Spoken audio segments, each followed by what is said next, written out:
The story goes far beyond the countries Donald Trump has attacked and the wars he has claimed to stop. Trump sent another signal from the dais at Davos, and Europe, well, it heard it loud and clear. First time since World War II, EU leaders are openly questioning whether the US is still on their side or now actually standing in their way. Donald Trump backed off on tariffs, yes, but his words on Greenland, calling it America's territory, landed like a lightning bolt across Europe. And leaders on the European continent are now thinking that the statement that they have heard now is what they have to now decide whether the NATO still holds or not. 1949 is when NATO came into being. 1951 is when the Greenland Treaty and agreement between the US and Greenland was signed with Denmark. Since then, what has changed now in 2026? Everybody sitting in Davos was asking that question. Every European leader on the continent is asking that question. But there are no answers because no one knows what Donald Trump is willing to do and how far is he willing to go. This is bigger than Trump. This is bigger than tariffs. It's the sound of an alliance that's quietly cracking with disbelief. Since 1951, it held true, and 1949. In fact, Article 5 of the treaty, which says attack on one is attack on all, was triggered by the US after 9/11. All NATO allies stepped in, supported America then, because war on terror was not just America's war, it was NATO's war. But now they're all thinking whether it was worth their while or not. To talk more on what exactly is Donald Trump thinking, and more importantly, can NATO survive what Donald Trump is doing right now to Greenland? To talk on that, Sarah Claire joins me on the broadcast. She's a professor, foreign policy commentator. Sarah, thanks much for speaking to me on Faultlines. The world, especially European leaders, are still trying to wrap their heads around what Donald Trump actually said in Davos. He said that he wants to start negotiations on Greenland at the very earliest. What negotiations can you actually have with a territory, with a country that doesn't belong to you? Well, thanks for having me. And yeah, I would say, Trump's goal is really to strengthen NATO. And especially when it comes to Greenland, he sees that as a weak point. And so sometimes that can be uncomfortable, I think, for our European allies. And there are growing pains with NATO as it tries to adapt to 21st century with Russia and China, who are now near peer competitors. And so some changes will have to be made.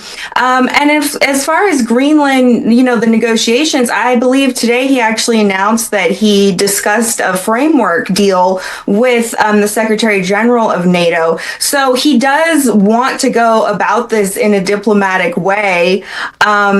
And he may use tariffs and different things like that if he needs to. But my hope and my take is that, hopefully NATO will come around to seeing how critical this really is for everybody.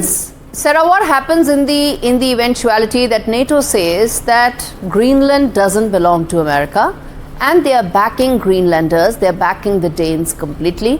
What happens to NATO? What happens to the US and European alliance, the transatlantic alliance? Well, I think Trump said today in his speech that, if they don't agree with him on this, then he's not going to use force, but he will remember it. And I think what to take away from that is that he's talking about the U.S. spends a lot of money and a lot of military power defending Europe, and we do that without asking for much in return.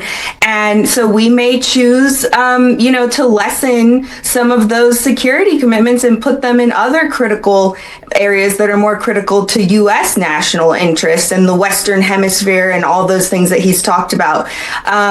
If Europe can't kind of be more reciprocal in the relationship. But I don't think it means that he wants to go to war with anybody. No, he doesn't want to go to war, but he covets a territory that doesn't belong to him. He also talked about the fact that he used tariffs, and that's how a lot of his allies actually came back on the negotiating table. But many believe that the long arc of using tariffs for geopolitical goals has now been exhausted in his 1 year in office. The question is, are we then looking at the end of NATO during Donald Trump's second term? think so. I think that his use of tariffs, he's actually talked about it, and he's said, it's been something that he's leaned on to kind of push through a lot of these peace deals that he's worked on. And these economic tools are something that he is very adept at, maybe more adept at than some other presidents who chose other tactics when they were trying to get a deal done. And so he's actually been able to lean on that in a way of pursuing peace rather than going to a forceful choice. And in terms of NATO surviving his term, I think President Trump actually wants to strengthen NATO.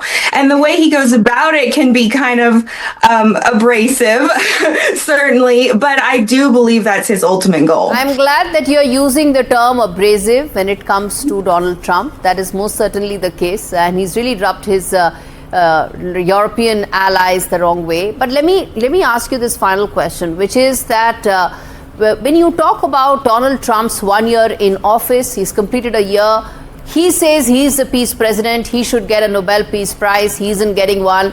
But the fact is, here is an American president who's actually ordered more strikes than his predecessor. 600 plus strikes that we in fact documented right here on Faultlines. Your response to that? Well, I would say I'm not surprised by that because his predecessor, President Biden, didn't do anything during his term at all in any foreign policy, domestic policy. He was basically absent. He certainly did not get Maduro. You're right about that. And he most certainly didn't tell Greenland that this is a territory we were stupid enough to let go of. You're right about that. But Sarah, thanks much for joining me on this edition of Faultlines. Always a pleasure to have you on the broadcast.